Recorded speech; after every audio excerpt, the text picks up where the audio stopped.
Hello everyone. मनोविज्ञान की तीसरी कक्षा में आपका स्वागत है। आज हम मनोविज्ञान का तीसरा अभिप्राय चेतना का विज्ञान पढ़ेंगे। तो चेतना के विज्ञान में 1852 ईस्वी की घटना बहुत महत्वपूर्ण भूमिका रखती है।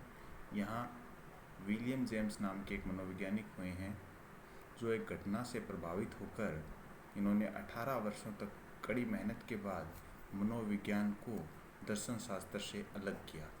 1870 ईस्वी के अंदर इन्होंने मनोविज्ञान को दर्शन शास्त्र से अलग कर लिया। जिस घटना का यहाँ जिक्र हो रहा है वो एक कहानी के तौर पर मैं आपको बता रहा हूँ, जिससे आपको ये ज़्यादा याद रहेगा। विलियम जेम्स एक सम्मेलन में गए हुए थे जो दर्शन शास्त्र से संबंधित था। वहाँ पर दर्शन शास्त्र के प्रोफेसर भी आए हुए थे, मनोविज्ञान के भी प्रोफेसर आए हुए थे। तो विलियम जेम्स एक दर्शन शास्त्र के प्रोफेसर के साथ बाहर खड़े हुए थे। तभी एक स्टूडेंट आया और उसने दर्शन शास्त्र के प्रोफेसर के पांव छुए तथा विलियम जेम्स को नमस्कार किया। तो विलियम जेम्स को आश्चर्य हुआ। उन्होंने कौतूहलवश उस विद्यार्थी से पूछा कि आपने इनके दर्शन शास्त्र के जो प्रोफेसर हैं उनके पांव छुए और मेरे को सिर्फ नमस्कार किया, इसका क्या कारण है? तो उन्होंने बताया कि दर्शन शास्त्र अपने आप में एक संपूर्ण वट वृक्ष है तथा मनोविज्ञान उसकी एक शाखा है। इसलिए मनोविज्ञान को एक स्थान दिलाने के लिए विलियम जेम्स ने 18 वर्षों तक कड़ी मेहनत के बाद 1870 ईस्वी में मनोविज्ञान को दर्शन शास्त्र से पृथक विषय घोषित करवा दिया। इसलिए विलियम जेम्स को आधुनिक मनोविज्ञान के जनक भी कहते हैं।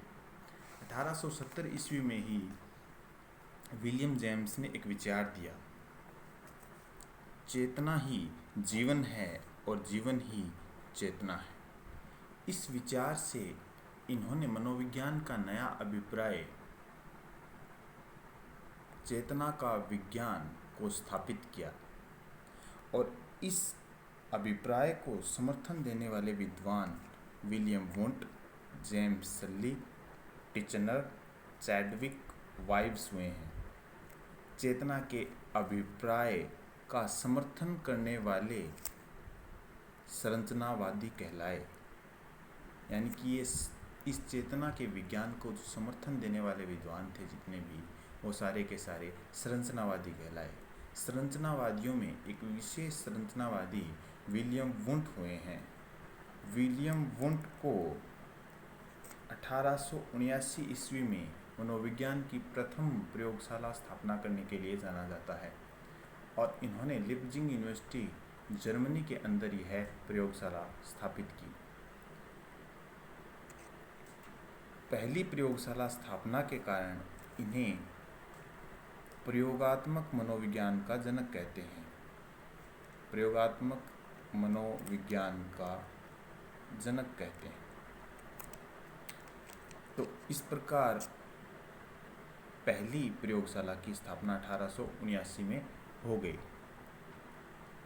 अब जो चेतना का विज्ञान अभिप्राय है वो भी अधिक समय तक नहीं टिका। 19वीं सदी आते आते 30 सालों तक ये अभिप्राय चलता रहा तथा उसके बाद ये समाप्त हो गया। इसकी समाप्ति के कारणों को हम अगले वीडियो में पढ़ेंगे। धन्यवाद दोस्तों।